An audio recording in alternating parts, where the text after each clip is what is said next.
Well, hello, boys and girls, and welcome back to the workshop. We still have the pile of brother-in-law's crap.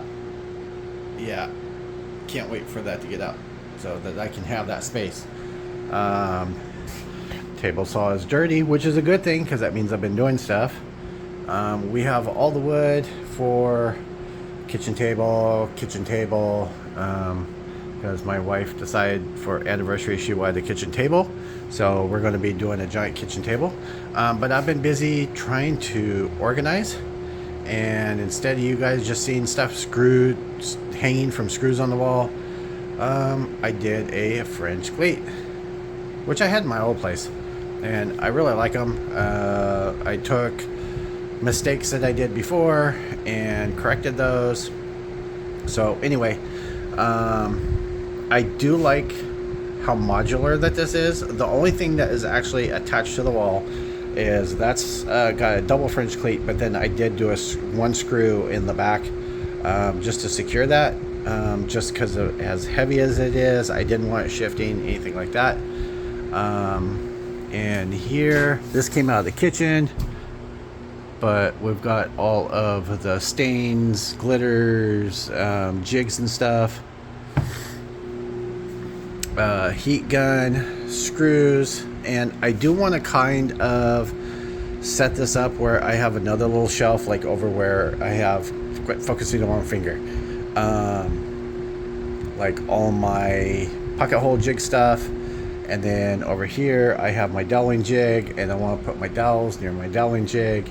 Trying to have all the sandpapers near the sanders and all of that. I did a dumbass move. So I built this because I needed some kind of workbench to work on.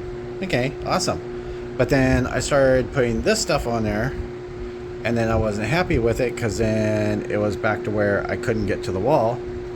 So I just left this stuff on the stands that roll around. At some point when I can have that space back, I'll just build a bigger desk down. That way I can put that stuff on there and that. I need to get this out of the way. This is where I piled everything, which it's amazing how much crap that you end up piling up and not realizing it until you have to move it and you're like, holy shit. Oh, I didn't show it. So I made a boom arm.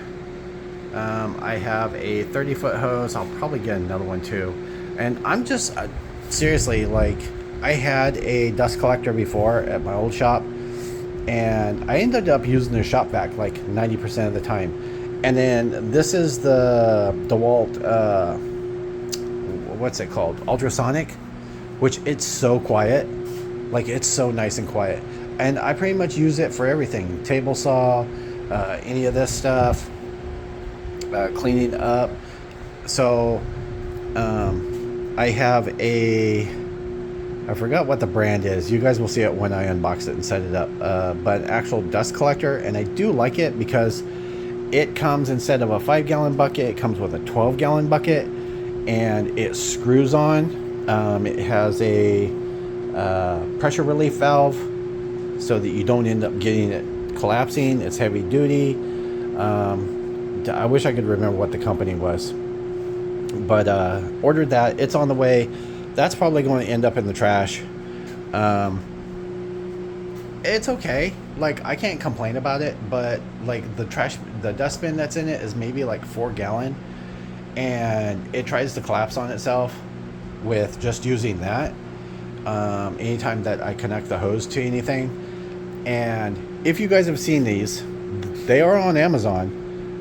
They're like 99 bucks on Amazon. I've seen them everywhere else. I got this one on Temu. I ain't gonna lie. It was 29 bucks. I think. Might have even been less than that. But it wasn't any more than 29 bucks. And I might keep parts of it. I might put it someplace else. Like, I might set it up on maybe the planer stand, or maybe over on this so that I can just hook up the dust collection. But either way, off track. So I'm going to build a little cart or rack so that I can put that right there, and then the dust collector on top, run the hose up, and then this I need to attach a string to it or so forth. is 6 feet long, and I can swing it all the way from there to almost the front door, because people like using the hose for cleaning their cars and stuff. So yeah, been a little busy, trying to stay busy, and I think that's about it. Oh, I built some calls, so not going to have to worry about warp boards or anything like that, and that should come in handy when doing the tabletop, because I'm going to do it in 2 sections and put it together, because it's going to be about 50 inches wide.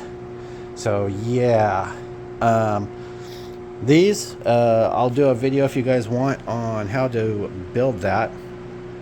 It was actually super cheap. That's only 2 10-foot super struts and some bolts and nuts, and that's it. Super adjustable. Got some more clamps. Built some clamp racks. I took the plans from Katz Moses and built some clamp racks. Got some empty ones over there. The clamps are hanging up there. So little by little, it's coming together. Like, I'm actually looking like an actual workshop instead of a dust collection of hoarding. So I will see you guys all later. Bye.